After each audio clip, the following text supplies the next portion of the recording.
Have you ever rolled into a highway rest stop in the middle of the night, seen a line of big rigs sitting silent with the curtains pulled shut, a soft light glowing inside the cab, and wondered, why would anyone choose to sleep in there when there's a motel just a few exits away? Most people think truck drivers sleep in their cab because they have no better option, like it's some uncomfortable last resort, a punishment for living life on the road, but that's not really the truth. A lot of drivers, especially experienced, seasoned professionals, choose the cab over a hotel almost every night, not because they have to, because, for them, it makes sense.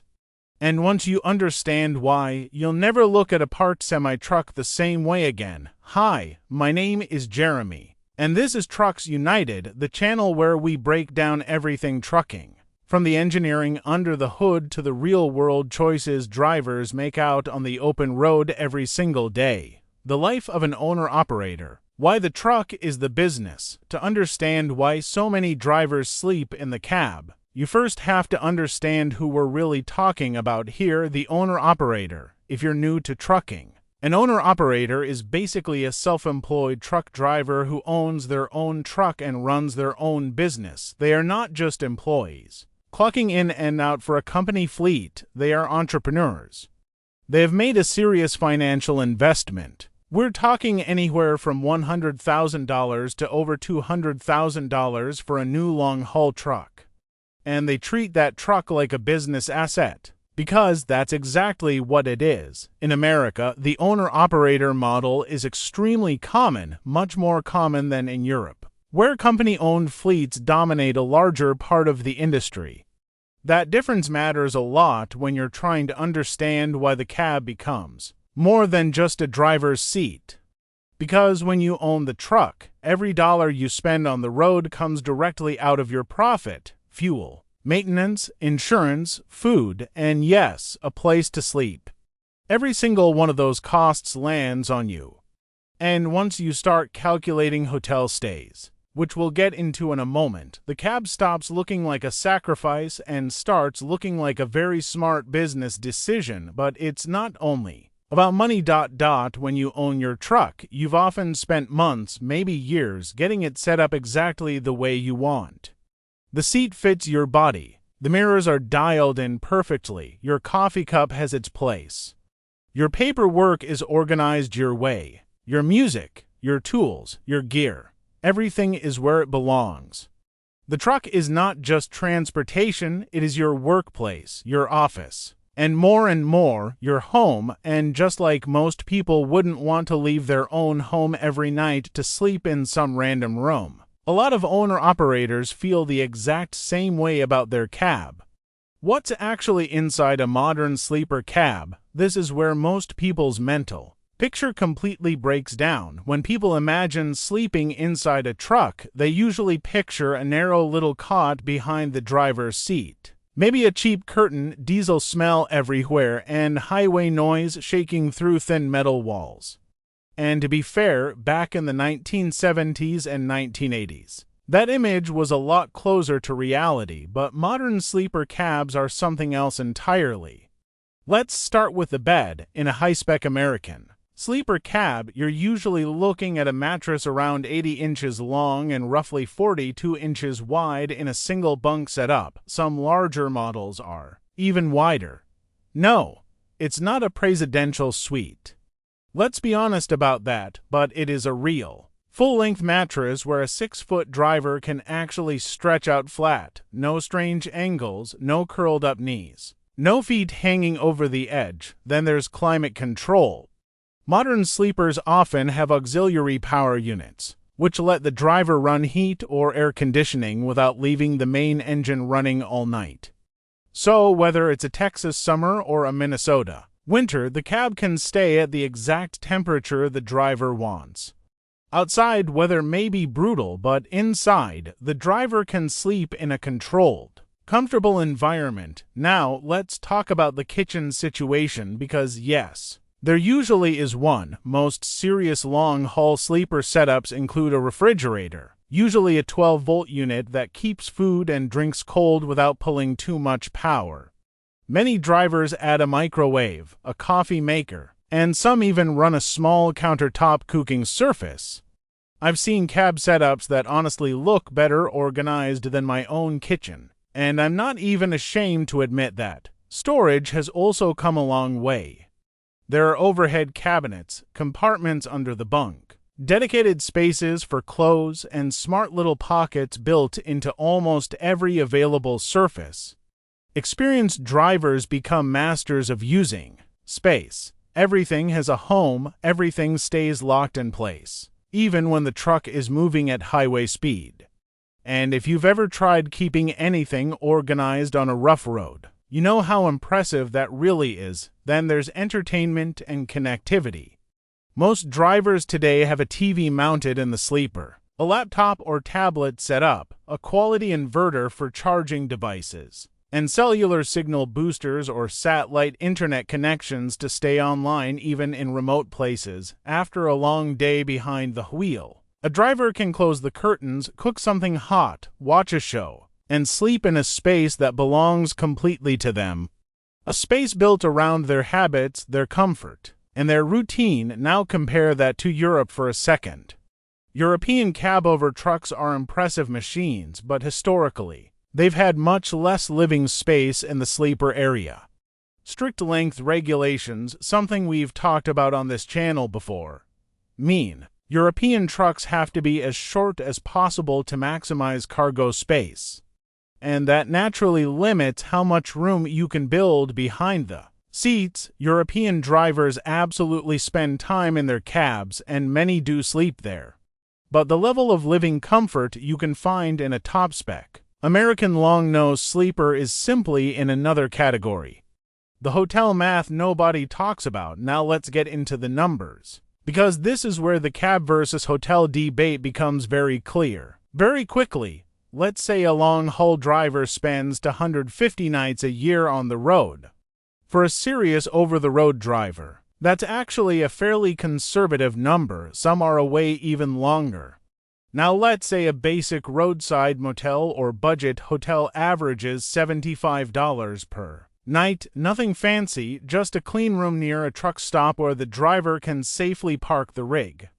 250 nights multiplied by $75 equals $18,750 per year just for a place to sleep, and remember, that's the budget version. In many areas, especially near major cities or during busy seasons, you're not finding a decent room for $75. Push that average to $100 per night, and now you're looking at $25,000 a year spent on hotel rooms. Now compare that to a quality sleeper cab upgrade, a well-equipped factory sleeper, set up on a truck like a Kenworth W900 or a Peterbilt 389 might add $20,000 to $30,000 to the purchase price of the truck, but that is a one-time cost, spread over the working life of the vehicle. Drivers often keep their trucks for 5 to 10 years or more, so if you divide that sleeper upgrade over 10 years, you're looking at roughly $2,000 to $3,000 per year. Compare that with $18,000 to $25,000 in hotel costs. The math is almost painfully one-sided, and it can become even more interesting when you bring taxes into the picture. Owner-operators can often write off truck-related costs as business expenses in ways that may compare more favorably than hotel bills, depending on their specific tax situation. I'm not an accountant, and this is definitely not financial advice. But the basic point is simple when you really sit down and run the numbers. The sleeper cab makes a lot of economic sense. There's also the fuel and routing side that people forget. When a driver uses a hotel, they still have to manage the truck overnight, keep systems from draining, and sometimes idle or use other power solutions. Then in the morning, they may have to drive out of their way just to get back en route. When you sleep in the cab, you're already where you need to be. The truck is right there. You wake up, do your pre-trip inspection, and roll out. No checkout, no shuttle, no long walk across a lot. No 45-minute detour just to get moving again. Safety, familiarity, And trust, now here's the part that doesn't get discussed nearly enough: security. And this matters much more than most people realize. Think about what a driver is responsible for. A truck that may be worth $200,000 or more, loaded with freight that doesn't belong to them, sitting overnight in a public parking area. Now imagine walking away from that truck and sleeping in a hotel a quarter-mile down the road. Cargo theft is a serious issue in trucking, and we're not talking about someone grabbing one box and running. Organized cargo theft costs the industry billions of dollars every year. The simple reality is this: the farther you are from your load, the more vulnerable it becomes. Sleeping in the cab means the driver is right there. Any strange movement, any sound that doesn't fit, any vibration that feels wrong, they notice it immediately. That awareness has real value, and many experienced drivers will tell you directly that they sleep better in their cab than they ever would in a hotel room across the parking lot. No matter how comfortable that hotel bed might be, but there's another layer to this, and it's more personal: familiarity. Long-haul drivers build their sleeping environment very carefully. The pillow is the right pillow. The temperature is exactly right. The little background sounds are familiar. Even the noise of a busy truck stop, which can sound like total chaos, to someone who's never spent the night there, becomes normal over time, almost comforting. Your body learns where it is, constantly switching. Hotel rooms means different beds, different noise, different air, different temperatures, different lights. And that can disrupt sleep more than people expect. For many drivers, their own cab gives them more consistent rest than a new hotel room every night ever could. The culture and identity of the cab, but beyond the money, beyond the comfort, and beyond security, there's something deeper here. Something harder to measure. Trucking is not just a job. I know that sounds like something you'd see on a bumper sticker, but for many people in this industry, it's completely true. It's a lifestyle. It's freedom, independence, control. It's the ability to run your own operation, make your own decisions, and answer to nobody but yourself and the road ahead. And the sleeper cab behind the driver's seat is the center of that whole lifestyle. Drivers personalize their cabs in ways that are genuinely fascinating if you've never seen it up close. Family photos tucked into the dash, a favorite. Blanket that has probably traveled more miles than most people's cars. A specific brand of coffee that is always stocked, because some things are simply not negotiable. LED lighting, custom steering wheels, small decorations, little figures. Personal touches that may look random from the outside, but mean something very specific to the person who put them there. All of it says the same thing: this is my space. This is my world. And I know every inch of it. There's also a community around truck stop life that almost never gets enough attention. Drivers parked overnight at a busy truck stop are not just isolated people sitting alone behind curtains. They are part of a shared world. People living the same lifestyle, dealing with the same road, carrying the same unspoken understanding of what the job demands. That world has its own rhythm, its own etiquette, its own sense of belonging. The moment you leave the truck stop and check into a hotel down the road, you step out of that world completely, and then there's pride. A well-set-up cab is not just convenient for an experienced owner-operator. It's craftsmanship. Its personality. It's proof that this machine is not just a truck, it is theirs. The downsides, let's be honest. Now. This would not be a Trucks United video if we didn't talk honestly about both sides. So let's be clear: sleeping in the cab is not all hot coffee, warm blankets, and Netflix in a parking lot. Anyone who says that has probably never done it for more than a long weekend. Space is the obvious issue.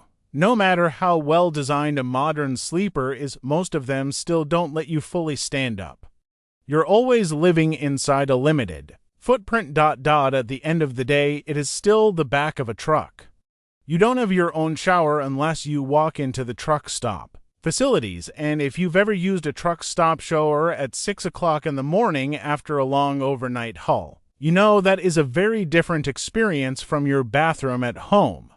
Some truck stop showers are genuinely good, to be fair. Others are character building. And cooking is limited too. A microwave and a 12-volt fridge are incredibly useful, and experienced drivers can do a lot with them. But they are not the same as a real kitchen after 3 or 4 weeks on the road. Those small limitations start to add up. And it's hard to explain to someone who has never lived that way. It's not one single problem, it's the weight of all the little things stacking together. Loneliness is real too.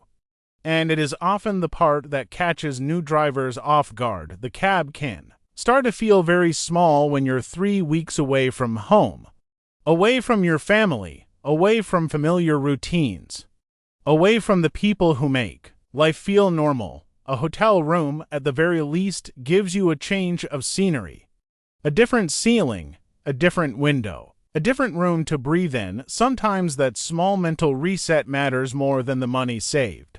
Experienced drivers learn how to manage that. New drivers sometimes don't. And that is one of the real reasons turnover in trucking stays so high. Then there are the health issues, which the industry is taking more seriously as time goes on. Long hours sitting in a seat, limited chances to move during the day, the constant challenge of eating well when your food options depend on whatever is within walking distance of where you parked. Over a long career. All of that puts real pressure on a driver's body and mind. Good drivers treat health as part of the job. They build exercise into rest stops. They plan meals the same way they plan routes. They protect their sleep because they know a tired driver is a dangerous driver, but it takes discipline. It takes awareness. And not everyone manages to keep that balance over the long haul.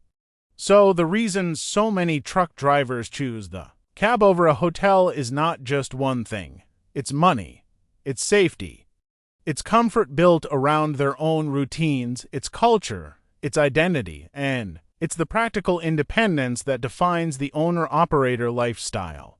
The next time you pass a truck stop at night and see rows of big rigs with the curtains closed, don't feel sorry for the people inside.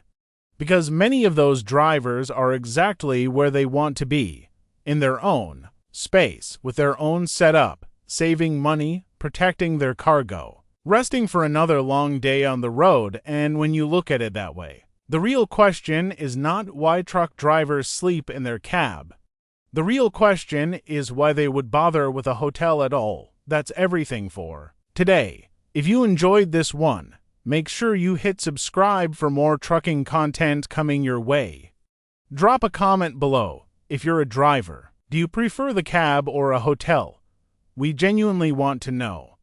Thanks for watching, and we'll see you in the next one.